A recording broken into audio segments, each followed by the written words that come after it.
Good evening friends. So இன்றைக்கி ஈவினிங்லேருந்து vlog start பண்ணியிருக்கேன். Almost 7 ஆயாச்சு, நைட் ஆகிடுச்சு. இன்றைக்கி நைட்டு டின்னரு வீக்கெண்டாக இருக்கிறதுனால வெளியே வாங்கியிருக்கோம். நாகர்கோயில் என்னோடய ஃபேவரட். எனக்கு ஆக்சுவலி 2 விஷயம் எனக்கு அடிக்கடி கிரேவிங் வருங்க. ஒன்று பிரியாணி, எனக்கு வந்து பிரியாணி வந்து வீக்னஸ். இன்னொன்று நாகர்கோயில் பரோட்டா. இது ஆக்சுவலி கட் பீஸ், இது பரோட்டா இல்லை. இங்கே பாருங்க, அதுவும் எனக்கு பர்டிகுலர்லி எங்கள் ஊரில் ஒரு கடையில் தான் எனக்கு அவ்வளோ பிடிக்கும்.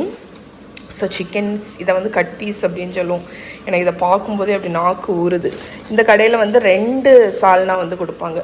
ஒன்று வந்து சோப்பு சால்னா, ஒன்று வந்து பச்சை கலர் சால்னா. இது திக்காக இருக்கும் சால்னா, தண்ணியாக இருக்காது. அதுக்கப்புறமா பரோட்டா. இது வேற. ஸோ செம்ம வீக்னஸ், அது வாழை இலையில தான் மடக்கி கொடுப்பாங்க. ஸோ என்னோடய ஃபேவரட் காம்பினேஷன் இது தான். எனக்கு வந்து அடிக்கடி கிரேவிங்கில் எனக்கு இது ஒன்று. உங்களுக்கு இது பிடிக்குமான்னு சொல்லுங்கள். ஓகே ஃப்ரெண்ட்ஸ், எல்லாருக்கும் வச்சு கொடுத்துட்டு என்னோட டின்னர் பிளேட் எடுத்துட்டேன். இந்த சிக்கன் பீஸ் எப்படி இருக்குது பாருங்க. இதில் டேஸ்ட்டே வந்து அந்த பொறுக்கு தான். அதுக்கப்புறம் அந்த பரோட்டாவில் அந்த ரெட்டு சால்னா, அந்த பச்சை சால்னா ஊற்றி இந்த பொறுக்க வச்சு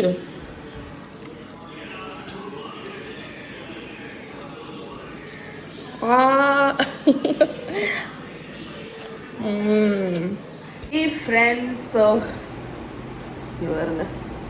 இங்கே ஃபுல்லாக வெள்ளமடி. நேற்று அனுஷாகிட்ட நான் பேசும்போது அனுஷா என்கிட்ட சொல்கிறான், ஆக்சுவலி நான் வந்து இங்கே அந்த கலரிங் மாதிரி பண்ணியிருந்தேன். கலரிங்னால் அந்த ஹென்னா கடை இங்கே பார்லரில் போட்டிருந்தேன். ஸோ அது வந்து போயிடுச்சு. இப்போ இங்கே பார்த்தாலே உங்களுக்கு தெரியும், ஒயிட் ஹேராக இருக்குது. அனுஷாட்ட வந்து ரொம்ப நாள் கழிச்சு நேற்று வந்து வீடியோ கால் வந்து பேசினேன். அப்போ வந்து டக்குன்னு, ஆர்த்திகா உனக்கு என்ன வெள்ள முடியலாம் வந்துட்டு டக்குன்னு பார்த்தோன்னா வயசான மாதிரி இருக்க அப்படின்னு சொன்னான். நான் சொன்னேன், ஆமாம் வயசாகிடுச்சுல எனக்கு, என்ன பண்ணானுஷா நீ அவ்வளோ அங்கே போனது வந்து ஆர்த்திகாவுக்கு வயசாயிட்டு அப்படின்னு சொன்னேன். அதெல்லாம் அவள் வந்து வயசெல்லாம் ஒரு மாதிரி ஆயிடுச்சு. அதனால நான் சொன்னேன், படியாங்க அங்கேருந்து நான் டை அடித்தது வந்து போயிடுச்சு அப்படின்னு சொன்னேன். நீ டை அடிப்பியா அப்படின்னு கேட்கா. ஸோ இப்போ நான் வந்து என்ன பண்ணிகிட்ருக்கேன்னு பார்த்தீங்கன்னா, இன்றைக்கி வந்து ஃப்ரைடே. ஸோ டின்னரும் கிடையாது, ஒன்றும் கிடையாது. கிச்சனை நான் ஆல்ரெடி ஈவினிங்கே க்ளீன் பண்ணிட்டேன். அதனால் மாடிக்கு வந்துட்டு சரி நம்ம ஏதாவது பார்ப்போம் அப்படின்னு சொல்லிட்டு நெட்ஃப்ளிக்ஸ்லேயும் இந்த இதுலேயும் ஏதாவது படம் இருக்கான்னு பார்த்தேன். கூலி வந்து வந்திருக்கு, ஆனால் ஆல்ரெடி அது பார்த்துட்டேன். அதனால் இப்போ பார்க்கல. ஸோ யூடியூப்பில் வந்து பார்க்கும்போது 80 years of curry legacy அப்படின்னு ஒரு டாக்குமெண்ட்ரி 1 ஹவருக்கு இருக்குங்க. ஐயோ, அந்த ஷோவை ஓப்பன் பண்ணேன். அதில் அவங்க பண்ணக்கூடிய கறியெல்லாம் பார்த்தா அவ்வளோ டெம்டிங்காக இருக்குங்க பாருங்கள். ஸோ சவுண்டை குறைச்சிக்கிறீங்க பாருங்க. நல்ல இந்த மலேசியன் கறி இருக்குது தெரியுமா, ஏதோ ஒரு ரெஸ்டாரண்ட்டில் போய் இந்த வீடியோ எடுத்திருக்காங்க ஆக்சுவலாக. ஸோ ரெசிபி எதுவுமே கிடையாது, அவங்க செய்யக்கூடிய அந்த ப்ராசஸ் தான் வந்து காணிக்கிறாங்க அந்த ரெஸ்டாரண்ட் இதில். ஸோ செம்ம டெம்டிங்காக இருக்குது. ஆக்சுவலி எனக்கு வந்து இந்த மலேசியன் ஃபுட்டு நீங்கள் பார்த்துருப்பீங்கன்னு நினைக்கிறேன். நிறைய ஐட்டம் செஞ்சு வச்சுருப்பாங்க. நாங்கள் அங்கே மலேசியா போகும்போதும் ஒரு ஹோட்டலில் வந்து சாப்பிட்டோம். அங்கே வந்து நாங்கள் ஒரே ஒரு தடவை ஒரு ஹோட்டலில் போய் சாப்பிட்டோம். என்னென்னா வந்து ஒரு ஸ்டால் மாதிரி போட்டிருப்பாங்க. அங்கே வந்து நிறைய கறி, fried chicken, Sambhal, fish, mutton, rice, அந்த மாதிரி நிறைய இருக்கும். நமக்கு எதெல்லாம் வேணுமோ கேட்டோம்னா வெஜிடபிள்ஸும் இருக்கும், நிறைய வெஜிடபிள் கறியும் இருக்கும். என்ன வேணும்னு கேட்டோமோ அது எல்லாத்தையும் ஒரு பிளேட்டில் வச்சு அதுக்கு தான் ரேட்டு. அதுக்கு வந்து ரிங்கெட்டில் வந்து குறிப்பிட்ட அமௌண்ட் வந்து இருக்கும். அந்த மாதிரி எனக்கு ரொம்ப பிடிக்கும். ஆக்சுவலாக அதை பார்க்குறதுக்கே எனக்கு பிடிக்கும். ஏன்னா வந்து ரைஸை வச்சு அதில் நிறைய கறியெல்லாம் சைடில் வச்சு தருவாங்க. ஆனால் நான் வந்து ஆக்சுவலி இந்த மலேசியா ட்ரிப்பு போயிருந்த டைமில் நாங்கள் வந்து ரொம்ப எக்ஸ்ப்ளோர் பண்ணலை. நாங்கள் எக்ஸ்ப்ளோர் பண்ண ஆரம்பித்ததே வந்து கொரியா ட்ரிப்புக்கு அப்புறம் தான். அதனால் எனக்கு எப்போவுமே தோணும் திருப்பி வந்து மலேசியா போகணும், அங்கே போய் நல்லா எக்ஸ்ப்ளோர் பண்ணணும் ஃபுட்டு அப்படின்னு. ஏன்னா சிங்கப்பூர் மலேசியாலலாம் நான் அவ்வளோ தூரம் எக்ஸ்ப்ளோர் பண்ண மாதிரி எனக்கு ஞாபகமே கிடையாது. அண்ட் இப்போ நான் என்ன ஆர்டர் பண்ணியிருக்கேன்னு சொல்லவா, வந்து மேலே உட்காந்தேங்க. நீங்கள் அப்படி இமேஜின் பண்ணுங்கள், வேலை எல்லாம் முடிச்சாச்சு, டைம் 9 தான் ஆச்சு, சாப்பிட்டாச்சு, மாடிக்கு வந்து ஏசியை போட்டாச்சு, நமக்கு பிடிச்ச ஒரு ஷோ போட்டாச்சு, 1 hour இருக்குது, நல்ல சோமா பெட்டில் உட்காந்தாச்சு. நமக்கு என்ன தேவை? ஐஸ்கிரீம். எங்கள் ஊரில் ஸ்விக்கியை ஓப்பன் பண்ணேன். ஜிகர்தண்டா அப்படின்னு ஒரு கடை இருந்துச்சு. என்னடா இந்த கடை நம்ம கண்ணில் படவே இல்லையே அப்படின்னு தோணிடுச்சு. அதனால் அங்கே வந்து டிலைட் ஜிகர்தண்டா அதை ஆர்டர் பண்ணியிருக்கேன். அதுவும் எனக்கு போல்ட்டில் இருக்குது. போல்ட்டுனா தெரியும்ல, ஸ்விக்கியில் வந்து 10 நிமிஷத்தில் டெலிவரி பண்ணுவாங்கல்ல, அந்த இதில் வந்துடுச்சு அது.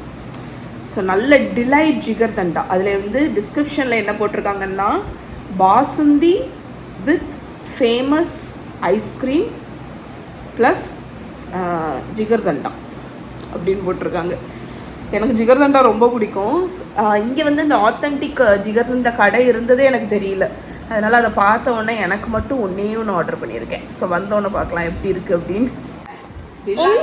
அம்மா இது என்னது?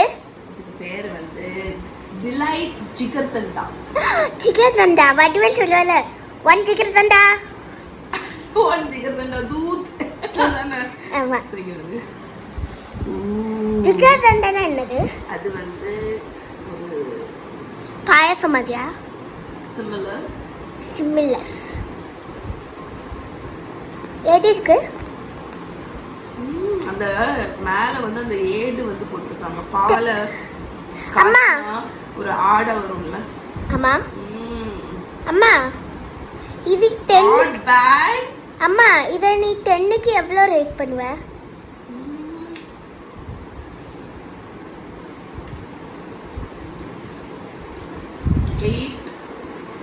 8 கொடு. 10 out of 10. 8 10 out of 8. Super. வந்து ஒரு தடவை உங்களுக்கு வந்து இந்த ஃபயர் ஸ்டேஷனில் உள்ள சேஃப்டி சொன்னால் தெரியுமா? இப்போ வந்து உங்களுக்கு வந்து அடிபட்டா பண்ணக்கூடிய ஒரு விஷயம் சொல்ல போகிறா. எனக்கெல்லாம் இந்த கையில் வந்து அந்த சூடு பட்டு பேர்ன் ஆச்சு தெரியுமா? அதுக்கு என்ன பண்ணணும்? முதல்ல நம்ம கோல்ட் வாட்டர் இருக்குல, அதுக்கு இங்க வச்சுக்கணும். பேர்ன் ஏரியால நீ வைக்க கூடாதுன்னு சொன்ன. தடம் இல்ல, கோல்ட் வாட்டர் சொன்னேன். ஓ, ஐஸ். நெக்ஸ்ட் ஐஸ் வைக்கலாமா? ஐஸ் வைக்க கூடாது. இமிடிட்டி இல்லையா, ஐஸ் வச்சிர கூடாது. ஏனா டேமேஜ் ஆயிடும் நம்ம ஸ்கின்ல லேயர்ஸா. இமிடிட்டி இல்லையா, ஐஸ் வச்சிர கூடாது. சரி. நெக்ஸ்ட் நீ பக்கத்துல ஏதாவது ஆன்டிசெப்டிக் க்ரீம் இருந்தா அது ஒரு காட்டன்ல இப்படி கொஞ்சோண்டு எடுத்துட்டு எங்க பர்ன் இருக்கோ அங்க வைக்கணும். சரி. எதுவுமே ஆன்டிசெப்டிக் க்ரீம் இல்லனா ஹனி யூஸ் பண்ணலாம். ஹனி எடுத்து வச்சிடணும். அந்த wound வந்து டீப்லியா blood வரலனா பேண்டேஜ் வச்சு கவர் பண்ணிடணும். அவ்வளவுதான் பர்ன்ட்க்கு. ஓ சரி சரி, புரிஞ்சா. உங்களுக்கு பர்ன் ஆச்சா இதுதான் பண்ணணும். ஆனா எக்காரணம் கொண்டும் ஐஸ் போடக்கூடாது. ஐஸ் போட்டவே கூடாது. போட்டா டேமேஜ் வந்துரும். Layers under your skin damage ஆயிரும். அடுத்து மிரர் கட். எல்லாருக்கும் தெரியும், நம்ம கிளாஸ் போட்டு இப்படியாவது வரல இப்படி ஸ்கிராட்ச் எல்லாம், அது மிரர் கட்டா சொல்லுவாங்க. பர்ஸ் சொல்லுவாங்க. அதுக்கு நம்ம என்ன பண்ணணும்னா,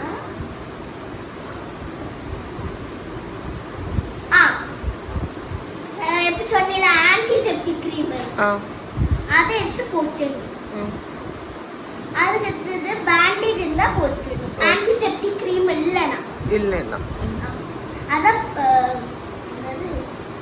எதை சொன்னீங்க? மிரர் கட்டுக்கு. ஓகே. நெக்ஸ்ட் வேற பாத்துட்டு அவ இந்த வாட்டி இன்னைக்கு அவளுக்கு வந்து லெசன் அது படிச்சுட்டு வந்தது நம்ம கிட்ட சொல்லுதா. உங்களுக்கு புரிஞ்சா பர்னுக்கும் மிரர் கட்டுக்கும் என்ன பண்ணணும்னு? என்னது? அந்த மின்னோர் கட்டுக்கு.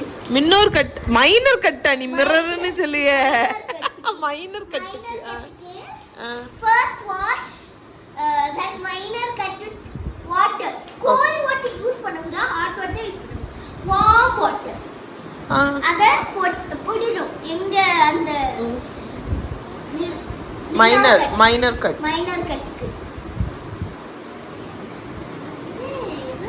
சரி புக்கு படி படிச்சு சொல்லது கரெக்டா சொல்லணும்ல. க்ளீன் வாட்டர் யூஸ் பண்ணனும். ஏன்னா டர்ட்டால இன்ஃபெக்ஷன் வந்துரும். ஓ. ஏன்னா நாளைக்கு என் மேம்க்கு வந்து இங்க ஒரு பர்ஸ் வந்துட்டு. அவங்க கொஞ்சம் டர்ட்டி வாட்டர் யூஸ் பண்ணிட்டாங்க. இன்ஃபெக்ஷன் வந்துட்டு. ஐயோ. நாளைக்கு வரல. நாளைக்கு போயிட்டாங்க வீட்டுக்கு. நாளைக்கு வரல, இன்னைக்கு வரலையா? அதனால நம்ம க்ளீன் வாட்டர் வச்சு கழுவணும். ஓகே. Clean water. நெக்ஸ்ட் என்ன சொல்லுங்க? ஸ்ப்ரேன்ஸ். தெரியல ஸ்ப்ரேன்ஸ் வந்து ஃபுட்பால். இந்த ஒரு பிக்சர் கொடுத்து ஃபுட்பால். அவனுக்கு எப்படி ஃப்ராக்சர் வந்துட்டு. அடி ஸ்ப்ரேன்.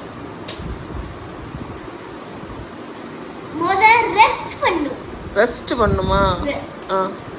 நெக்ஸ்ட் ஐஸ் வைக்கணும். இதுல தான் ஐஸ் வைக்கணும். ஒரு க்ளோத்ல டவல் வச்சு இப்படி வைக்கணும். ஓகே. கால்ல இந்த பிக்சர் கொடுத்திருக்காங்க. அதுக்கு முடியல ஏதோ ஒன்று வெள்ளையா இருக்கு. பெயிண்ட் அது. ஏதாவது ஃப்ராக்சர் எப்படி சொன்னீல? ஆமா. Compress. You wrap a light bandage over it. Do not wrap it tightly. Okay. Tightly பண்ண வலிக்கும். Okay. சரி ஓகே, நீ இதை படிச்சுட்டு அடுத்ததுல சொல்லுன்னா அவ்வளவுதான்.